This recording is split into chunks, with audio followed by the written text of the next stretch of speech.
여러분 안녕하십니까? 우리 국민이 북한 수역에서 사살된 것과 관련하여 지난 25일 공개된 북한의 이 통지문 한 장에 국민의 생명과 안전, 남북관계를 놓고 남남 갈등으로 점화되더니 오늘은 이 북한의 경고장 보내온 것 때문에 다시 여동치고 있습니다. 북한은 지난 25일 이 편지 하나를 딸랑 우리한테 보내가지고 이번 사건 해결의 핵심인 가해자 처벌 문제를 공동조사와 시신수습으로 일단 옮겨놓았습니다. 그래놓고 오늘은 우리에게 반성을 하기는커녕 시신을 찾기 위한 우리의 노력을 영의 진범, 또 다른 불미스러운 사건을 이렇게 하는 일이라고 경고합니다. 추가 조사 의지를 표명한 우리 정부의 으름장을 넣는 셈입니다. 적반하장도 이런 적반하장이 없어서 말이 다 안 나옵니다. 우리에게 사죄하는 듯한 모습을 보이던 북한이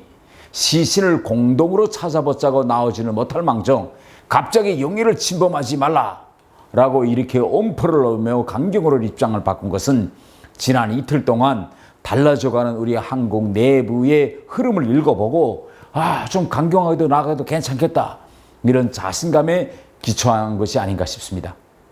24일 우리 국방부의 대국민 첫 공식 브리핑에서 우리 국민이 사살되고 그 시신이 불에 타서 훼손됐다는 사실이 공개되자 우리 국민들은 치를 떨었습니다. 그래서 이 사건이 수순대로 해결되는가 싶었는데 25일 돌연 북한이 그것도 저들의 입으로가 아니라 우리 청와대를 내세워서 편지를 공개하면서 이번 사건에서 가장 핵심인 가해자 처벌 문제가 사라지기 시작했습니다. 그리고 시신 수습과 사건 공동조사와 같은 비본질적인 문제로 지금 시선이 옮겨가고 있습니다. 지난 25일 본인이 속해 있던 국회 외교통일위원회에서 여야가 대북 규탄 결의안을 채택하려고 했는데 결의안을 논의하던 2시에 북한의 편지가 TV를 통해서 청와대를 통해 공개되면서 결국은 결의안 채택도 여당의 반대로 불발되었습니다. 외교부와 통일부 장관을 상대로 한 긴급 현안 질의도 여당 의원들은 김정은의 사과 편지에 이례적인 측면이 있다 하면서 여기에 초점을 맞췄고 이러한 사실 앞에서 본인은 분통을 터뜨릴 수밖에 없었습니다. 북한은 지난번 판문점에 내려와서 냉면 쇼를 벌려서 한국에서 김정은의 호감도를 순식간에 끌어올리더니 얼마 되지 않아서는 냉면 목구멍 발언으로 우리에게 정말 참을 수 없는 혐오감을 불러요. 또 6월에는 공동 사무소를 폭파해서 그것이 북한의 김정은의 진 모습이다. 이렇게 우리 국민들이 격분했는데 이번에 청와대에서 공개한 친서를 보니 김정은은 우리 문재인 대통령의 건강을 걱정하며 마음뿐일 수밖에 없는 상황에 안타깝다. 이런 말도 했다고 합니다. 이렇게 김정은의 행동의 폭이 너무 커서 지금 사람들은 어느 것이 김정은의 진 모습인지 혼란스러워하고 있습니다. 북한의 언론을 아무리 들어봐도 김정은의 이런 모습을 보이지 않는데 우리 청와대가 보여주는 김정은의 모습은 전혀 혼란스럽습니다. 저조차도 헷갈립니다. 김일성, 김정일 때와는 달라도 너무 다릅니다. 그런데 여러분, 여기서 우리가 눈여겨보아야 할 것이 있습니다. 지난 김일성이나 김정일 때는 볼 수 없었던 사실, 즉 이 남북관계에서 우리를 대하는 이 북한의 선택 폭이 김일성이나 김정일 때는 한 요쯤 됐다면 지금은 이 선택의 폭이 대단히 넓어지고 있다는 점입니다. 지금 북한은 강경과 온화의 큰 스펙트럼을 만들어 놓고 좌우에서 우로, 우에서 좌로 빠르게 움직이면서 우리 정부의 대북 정책을 휘청거리고 만들고 지연은 우리 내부에서도 줄세를 하겠습니다. 최근에 인사 보십시오. 다 북한이 좋아하는 사람들로 줄을 세우지 않습니까? 북한의 선택의 폭이 어떻게 이렇게 넓어졌을까요? 왜 김일성이나 김정일 때는 북한이 그렇게 하지 못했는데 왜 김정은 때에 와서는 이렇게 우리가 헷갈리게 김정은이 올까요? 정말 누가 말한 것처럼 김정은이가 계몽군주일까요? 아니면 그가 스위스에서 유학했기 때문에 우리의 한국의 또 우리 국민의 정서를 잘 이해하기 때문일까요? 김일성, 김정일 시대와 김정은 시대의 다른 점을 정확히 이해하는 것, 이것이 바로 현 남북관계의 주소와 미래의 남북관계의 행방을 예측하기 위한 핵심입니다. 30대의 지금 김정은은 자기 할아버지나 아버지와도 견줄 수 없는 자신감을 갖고 있습니다. 대남 관계, 남북 정책에서의 그러한 자신감의 근거는 바로 핵무기입니다. 김정은은 지금 핵무기가 있음으로 해서 남북 관계에서는 물론 북한의 국내 정치에서도 김일성과 김정일에게서는 볼 수 없었던 그런 자신감을 북한 내부에서 보여주고 있습니다. 이번에 수해 태풍 비의 복구 때는 전쟁 때 쓰려고 여두었던 쌀떡을 연다라고 전 세계에 공개했습니다. 과거 권하구현 행군 시기 김정일도 이 전쟁용 식량을 너무 힘들어서 이거 몇 번 풀은 적이 있는데 이 전쟁용 식량 창고가 바닥이 난다. 이 사실을 미국과 한국에 알려질까 봐 극비에 붙였습니다. 김정은도 2012년 갓 올라갔을 때 바로 2012년 4월 김일성이 생일 100주년이었죠. 그때 북한 주민에게 너무 줄 게 없으니 전쟁용 식량 창고를 열어서 전쟁 때 쓰려는 쌀을 선물로 주었습니다. 그때도 김정은은 이 비밀이 미국과 한국에 전해질까 봐 극비에 붙였습니다. 그러나 지금은 어떠실까요? 지금은 핵무기가 있기 때문에 누구도 북한에 대해서 꿈쩍하지 못한다. 이런 자신감을 보여주는 그런 데서 바로 김정은의 전략예비 식량을 풀겠다라고 전 세계와 북한 주민들에게 공개하고 있습니다. 이렇게 자신감을 각인시키고 있는 거죠.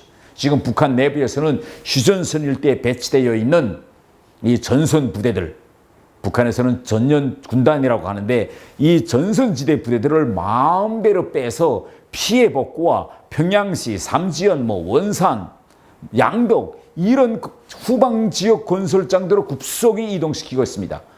지금 북한의 공군은 기름이 없어서 거의 하늘을 비워놓고 있어도 김정은은 배를 쭉 내밀고 개의치 않고 있습니다. 지금 김정은은 한국을 향해서는 야, 나는 핵을 가지고 있는 전략 국가의 군주지만 나쁜 일이 생겨도 이 핵은 내가 칼집에 넣어둔 채 뽑지 않고 있으니 정말 잘 알고 있어라.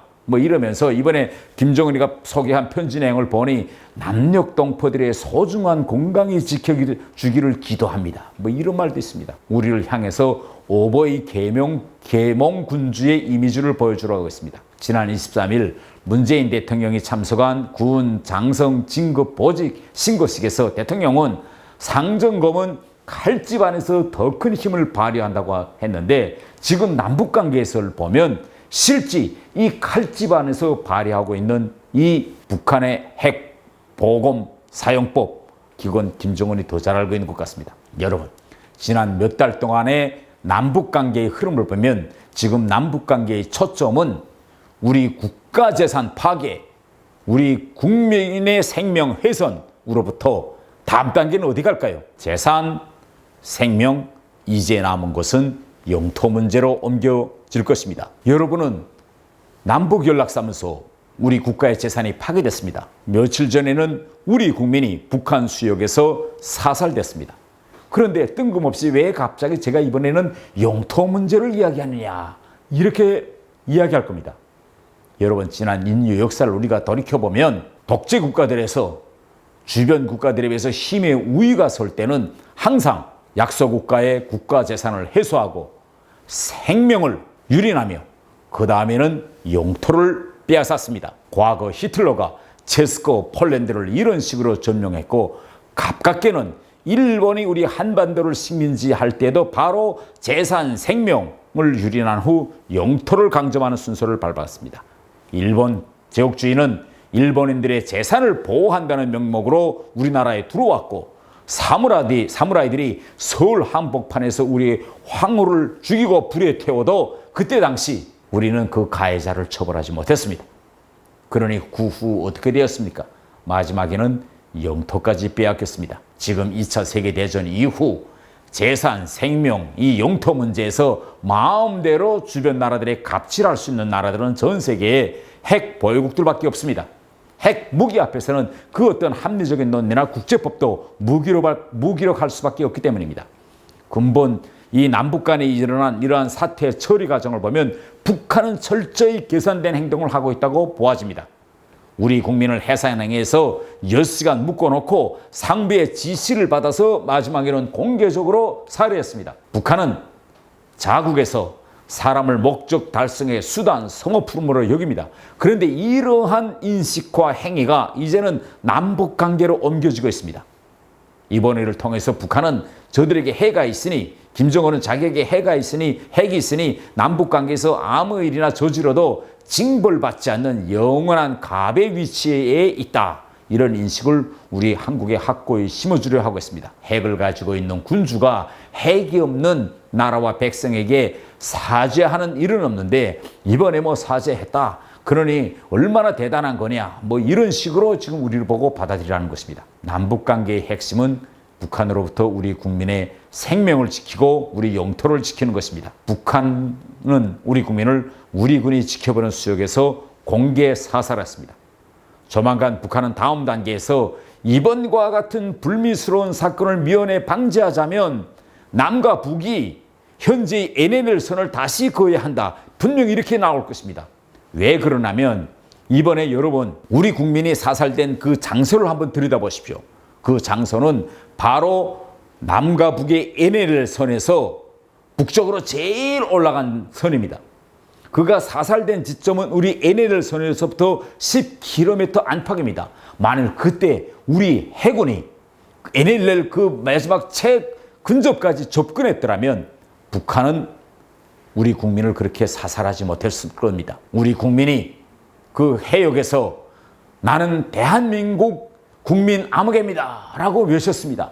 대한민국이라는 구호를 계속 외쳤습니다. 그러나 그의 곁에는 아쉽게도 대한민국이 없었습니다. 지금도 없습니다. 지금 북한이 쓰고 있는 방식은 히틀러나 일본 제국주의가 썼던 재산, 생명, 영토 순서로 나왔던 것을 그대로 답습하고 있습니다. 지금 북한은 이번 사건을 계기로 해서 이번 사건이 일어난 것은 지금 현재의 불합리한 NLL과 관련되어 있다. 이제 앞으로 이렇게 주장할 겁니다. 그러면서 이 NLL 지금의 구조를 앞으로 재발 방지를 위해서 합리적으로 또 남북의 충돌을 막기 위한 방도로 대설정하자. 그러면서 이 NLL을 쭉 남쪽으로 내리 다시 긋자고 할 것입니다. 북한은 계속 지금과 같은 NLL에서는 사람들이 계속 죽어나고 분쟁, 충돌이 끊기지 않을 것이라는 명분을 더욱 크게 들고 나올 것입니다. 여러분 제 말이 거짓말인가 한번 꼭 두고 보십시오. 꼭 그렇게 나올 것이고 이미 우리 정부도 북한과 서해 평화지대 창설 문제를 논의했고 앞으로 우리 정부가 아차하면 북한의 이러한 함정에 빠져서 저는 NLL도 다시 설정하는 이런 엄중한 일이 일어나지 않을까 저는 걱정스럽습니다.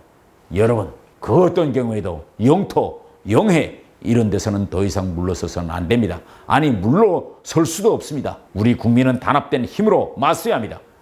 그러자면 이번 사건부터 이번 사건의 정착점은 그 어떤 사죄나 시순 수습이 아니라 책임자 처벌입니다. 사람이 죽어나가는데 책임자를 처벌하지 않는다? 여러분 이건 아닙니다.